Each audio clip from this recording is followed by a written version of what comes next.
Hello and welcome to Page's Top 10. Today we will talk about 10 phenomenal psychopathic characters in cinematography and the actors who forged them with their brilliant acting performances. The 10th place in our list goes to Amy Elliott-Dunne from David Fincher's film Gone Girl, masterfully played by Rosamund Pike. Her character ticks all the boxes set for a psychopath and matches the criteria for being one. It's a known fact that in order for a person to reveal maniacal nature, they need some sort of a trigger. For Amy, this was her husband who cheated on her. Okay. I'm sorry. I don't want to fight. I just want to be with you. Despite the fact that throughout the whole film, it's Amy Elliott-Dunne who is the crazy one, she does a spectacular job acting as a pure victim, and we all know playing the victim is a task made for psychos. No! Oh! Amy is a psychological manipulator, causing her husband's reputation to shatter in pieces. And all of this is because that her husband, played by Ben Affleck, was having an affair with another woman. I read each chapter when you finish. I can fill in the ends. Will she be her old self? Next one in our list is Annie Wilkes from the film Misery, based on one of the best-selling books written by Stephen King. The main antagonist is Annie Wilkes, played by Kathy Bates. Right. I'm also a nurse. Her character falls in the category of psychopaths who largely enjoy tyranny and domination over their victims.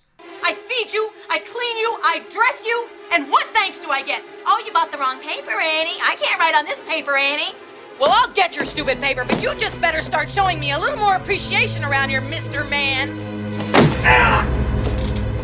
She finds her favorite writer in a bad state, and all the conditions will allow her to take the unsuspecting man to her house for a nice treatment. And this is where her craziness is revealed. As most psychopaths, she starts out as someone who wants to be a caretaker, being way too attentive for the writer.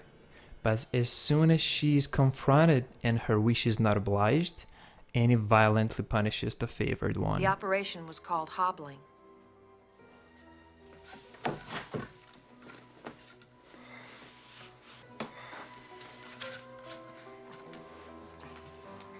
Annie, whatever you're thinking about doing, please don't do it.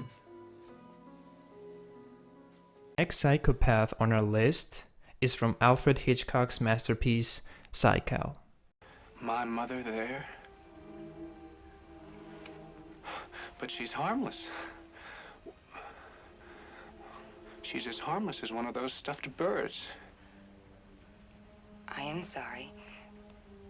I only felt... It seems she's hurting you. I meant well. The 8th spot is for Norman Bates, played by Anthony Perkins. The film got praised in the days it came out, and the inspiration for Norman is without a doubt from Freud's psychoanalysis. The film shows us a true face of psychopath who is influenced by his mother. She completely takes over the personality of her child. Therefore, we can clearly see that Norman Bates is still an infant, mentally of course. I've caused you some trouble. No, mother, my mother, what is the phrase? She isn't quite herself today. When his mother was alive, she was against the relationships Norman had with other women. Freud considered that parents, and especially mothers' influence on the child plays a major role in their upbringing. If mother is strict and abusive in certain ways, this might sometimes cause perversion, resulting in child never becoming independent, even after her death. The bottom line is that Norman lost his own identity and became a psychopath who kills under the guidance of his mother. We think that this is one of the most realistic types of psychopath in our list that is relevant to the real world. The next one on our list is Alex DeLarge from A Clockwork Orange. Another splendid work by Stanley Kubrick, and another memorable play from Malcolm McDowell. Then we headed west. What we were after now was the old surprise visit. That was a real kick, and good for laughs and lashings of the old ultra-violent. The main antagonist in this film is just a strict criminal. However, his main motivation is not of a monetary value, but rather to receive pleasure from the violent acts he commits. Down the lane with a happy refrain, and I'm singing, just singing. He enjoys torturing other people, and this process fulfills his maniacal demands. Alex is the perfect example to show people that psychopaths do not change, especially with forceful treatment, which he starts after getting himself into the prison. The procedures of the aforementioned treatment are futile, and the result is seen shortly after, which is something you should go and watch yourself.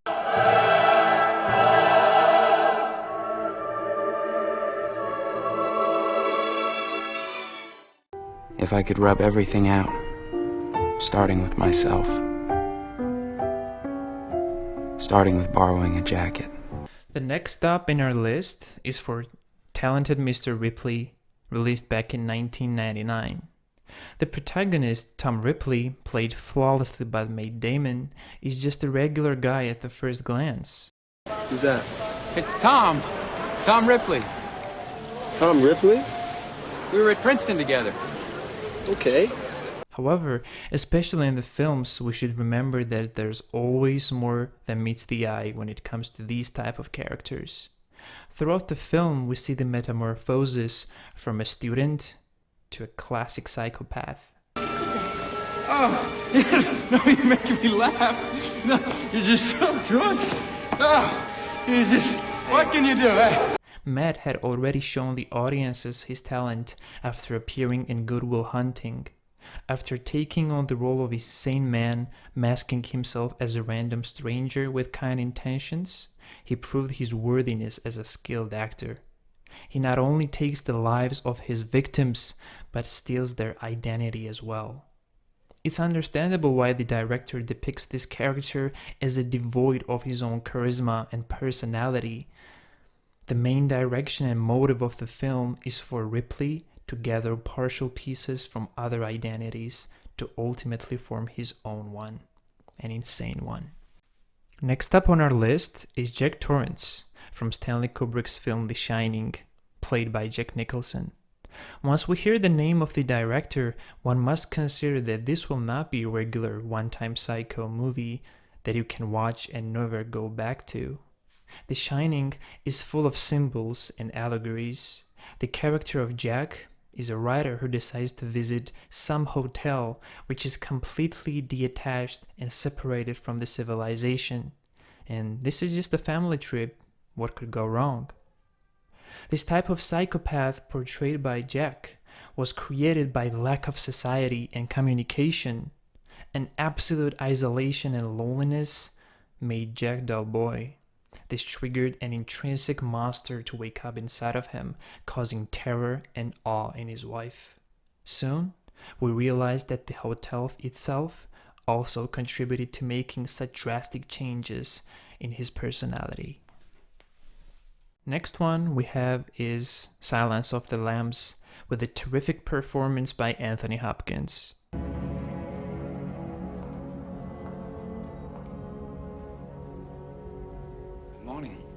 The anti-hero in this film is Hannibal Lecter, an intelligent psycho who loves to cook and enjoy classical music. Maybe, just maybe, he might have been a simply good person, well, if he wasn't a demanding killer. Tell me, Mom, when your little girl is on the slab, where will it tickle you? The film is based on Thomas Harris's book, which describes Hannibal in more detailed ways than we see it on the screen. Despite the lack of intricacies, Anthony Hopkins once again showed us his skill set and created a cultic film. I do wish we could chat longer, but I'm having an old friend for dinner. His version of the psychopath will forever remain in cinematography. You know, I take it all back. What I said earlier about you looking like a serial killer? No. You don't have the disposition for that sort of thing. You're way too much of a wimp to murder anyone. The third spot in our list goes to Lars von Trier's magnificent film and the character called Jack, played by Matt Dillon. I think that this role is very much underrated. When remembering the performance by Matt Dillon, it is incomparable and disturbing to the degree that you might even say that you enjoy it. For instance, the psychopath's lack of empathy. I went to great lengths to fake normal empathy in order to hide amongst the masses. Smile. Oh, yes. His character is an engineer, which is an apt term considering how he engineers the direction of the film and his personality as well. The movie is full of allegories, something we often see in Lars von Trier's other works as well. Jack tries to build a house, although the only thing he can build is madness and torture. The place that is doomed for eternal suffering in hell.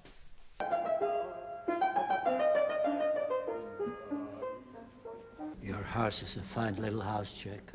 This next character does not need any formal introductions. The actor cemented himself in cinema by playing the role of Joker from DC Comics in Christopher Nolan's film Batman: The Dark Knight. We thought about replacing Heath with Joaquin Phoenix's performance. However, the recently released Joker shows a progression from a worthless man no one cared about to a psycho. Whereas in Ledger's Joker we see the completed face of an agent of chaos. I thought my jokes were bad. Due to the ratings and appraisal the role got, no one even dared to touch it until Joaquin Phoenix made a statement with his version.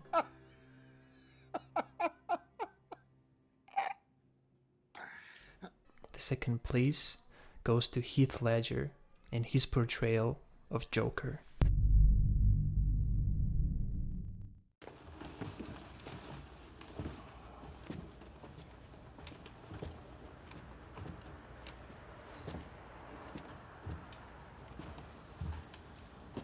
Hello, Carson.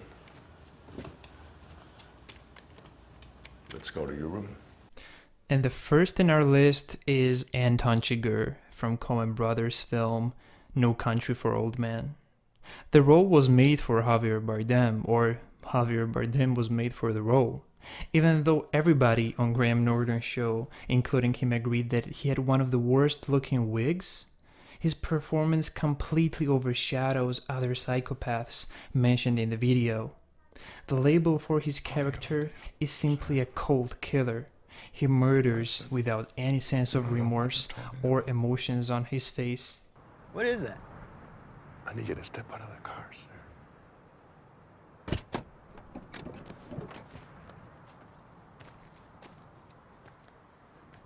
What is that for? Would you hold still, please? His personality doesn't hold a place for lust or resentment.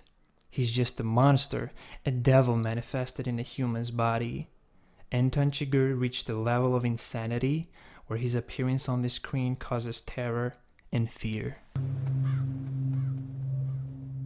Thank you for watching our video. For more content like this, please consider to like the video and subscribe to our channel. Your support will be greatly appreciated and it will help our channel grow. Until next time.